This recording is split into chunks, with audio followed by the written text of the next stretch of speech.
Vous avez un stand ici?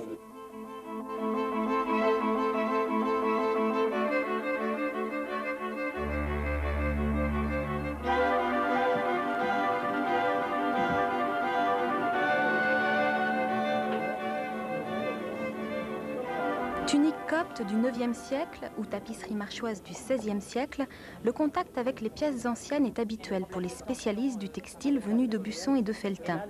Et le Salon international du patrimoine est pour eux l'occasion de présenter leur savoir-faire dans le domaine de la restauration et de la conservation.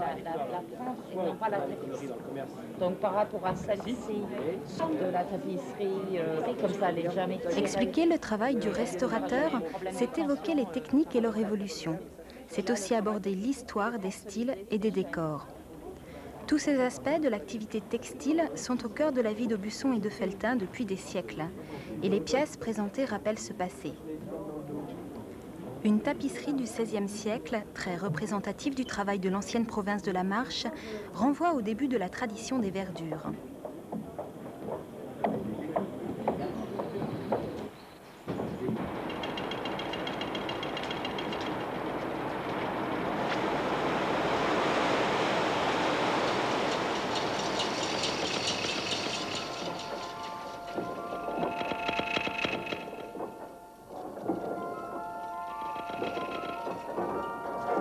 La restauration et la conservation ne représentent qu'un aspect ponctuel de l'activité d'Aubusson et de Felletin.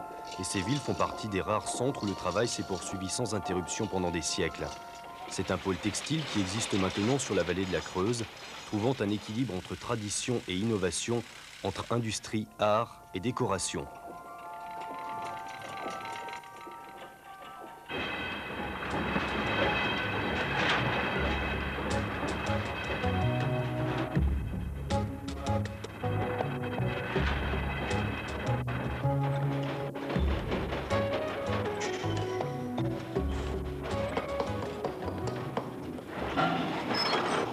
Ces tissages, qui répondent à une grande exigence de qualité, sont réalisés sur des métiers restés comparables à ceux des siècles passés.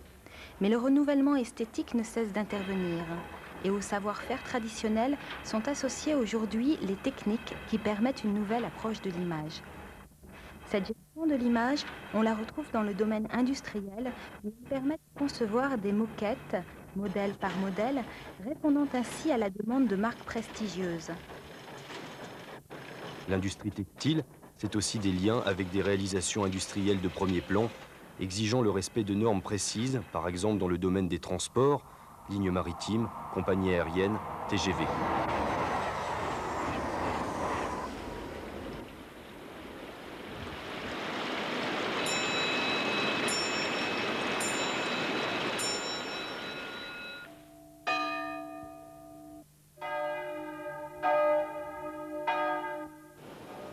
Travail de rivière a longtemps signifié ici préparation et délainage des peaux de mouton. Lavage de la laine, filature, teinture utilisaient l'eau et la force du fleuve et la vallée semblait être à l'origine de l'activité textile. Témoin de cette époque, cette filature alimente des ateliers et des usines.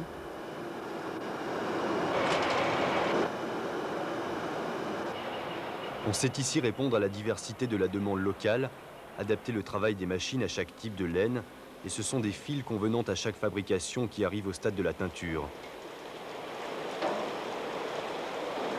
Dans le cas de laine destinée à l'industrie, la teinture et les traitements ont le plus souvent lieu sur place. C'est le fil prêt à être utilisé qui part pour l'usine.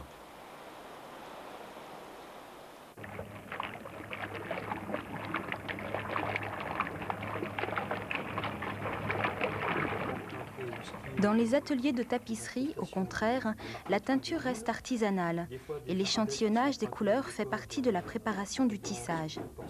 Une tapisserie, c'est d'abord le projet d'un artiste, le plus souvent un peintre. Et la première étape de son travail est la maquette de dimension réduite.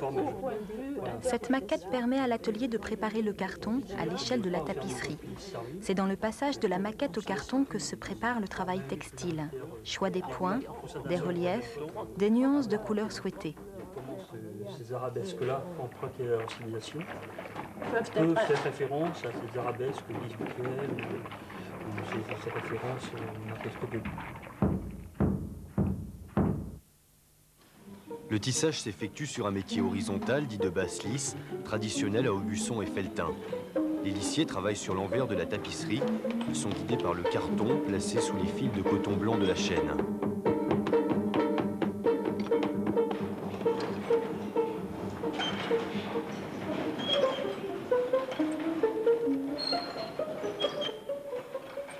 L'entrecroisement des fils n'a rien d'un automatisme. Il répond, sur chaque fragment de surface, à l'effet recherché, et c'est là que se joue la réussite du tissage par le savoir-faire des lissiers et leur implication dans la création. Cette tapisserie tissée sur l'envers est découverte après son achèvement. Par contre, sur ce métier de haute lisse, verticale, le travail sur l'endroit est indispensable à la recherche de certains effets, la traduction d'un graphisme en relief par exemple.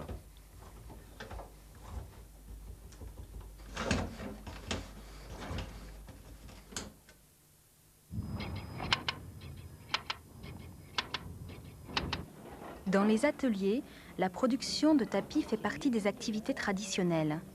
Les tapis ras sont des tissages semblables, techniquement, aux tapisseries murales. Par contre, les tapis de haute laine correspondent à un autre mode de fabrication. Les lissiers nouent les fils de laine sur des fils de coton de la chaîne, tendus verticalement sur un métier de haute lisse. C'est la technique du point noué, importée d'Orient au XVIIe siècle et adaptée en France sous le nom de savonnerie.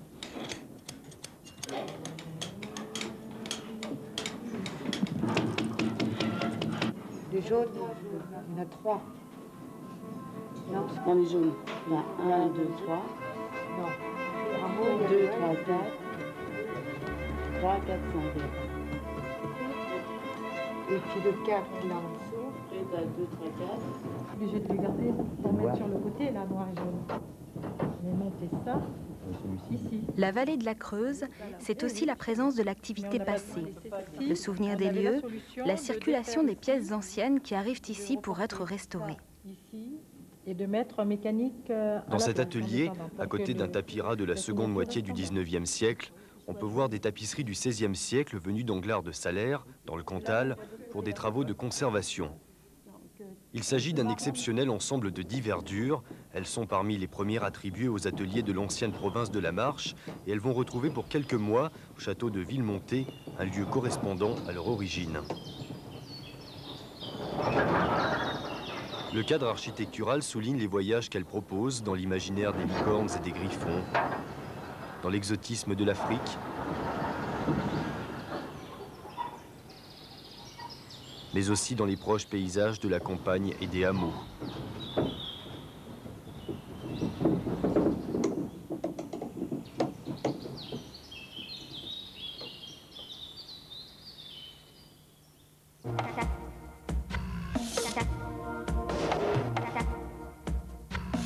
Le musée départemental de la tapisserie et son centre de documentation offrent aux visiteurs et aux chercheurs une découverte de la tapisserie marchoise.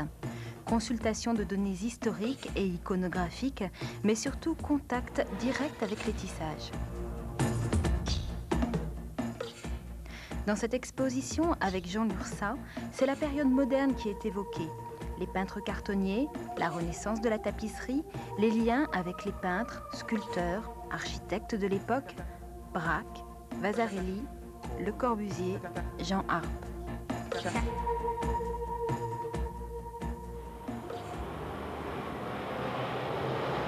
Visiter l'espace Aubusson à Paris, c'est découvrir le textile aujourd'hui, dans le domaine de l'art et de la décoration, et saisir le rapport privilégié qu'il peut entretenir avec une architecture.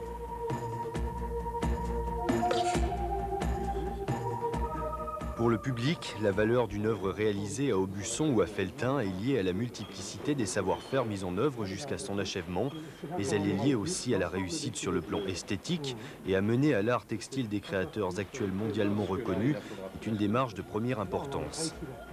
Une œuvre de Franck Stella, par exemple, a été récemment tissée à Felletin, mobilisant des lissiers conscients de l'enjeu existant autour de cette maquette.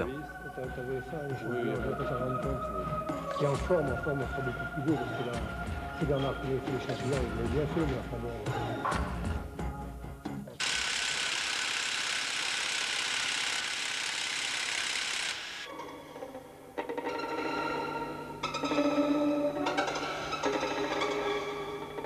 La création textile, c'est aussi l'exploration de nouvelles voies technologiques, celles ouvertes par le numérique en particulier.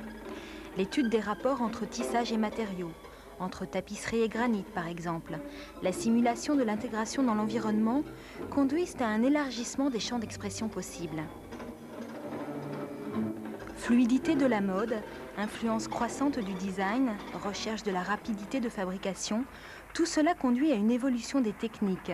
Et dans le domaine des tapis de haute laine, par exemple, un procédé comme le tuft concilie délai d'exécution réduit, précision manuelle et utilisation des laines traditionnelles.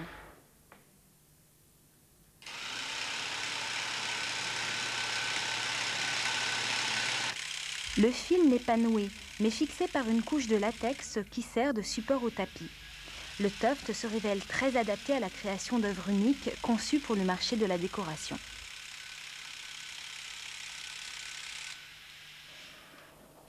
Programmer et mécaniser les gestes traditionnels des lissiers et tisserands, c'est ce que permettent à partir du XVIIIe siècle les métiers jacquards. L'industrie peut alors commencer à faire son apparition dans les centres textiles. Un programme sur carton perforé permet de sélectionner les fils et les couleurs, de reproduire un motif. Établir le programme, mettre en carte le motif, constituait un travail long et contraignant, aujourd'hui assisté par la saisie numérique de l'image. Ce lien informatique crée une dynamique entre conception et fabrication, entre création et qualité traditionnelle. Les produits issus de ces métiers peuvent ainsi être adaptés à chaque demande, à chaque réalisation, à chaque lieu.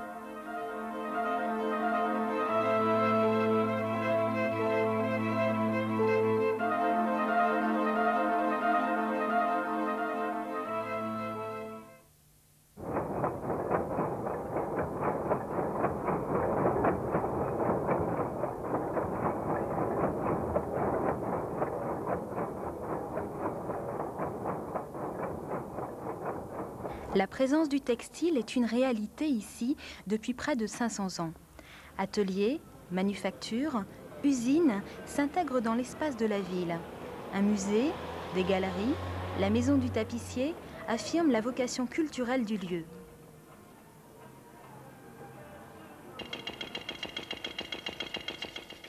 Le contact au présent avec le textile, allié à la profondeur du passé, c'est ce que trouvent ici, à Aubusson et à Felletin, les stagiaires et les étudiants intégrés aux entreprises, aux ateliers du Mobilier National, à l'École nationale d'art décoratif.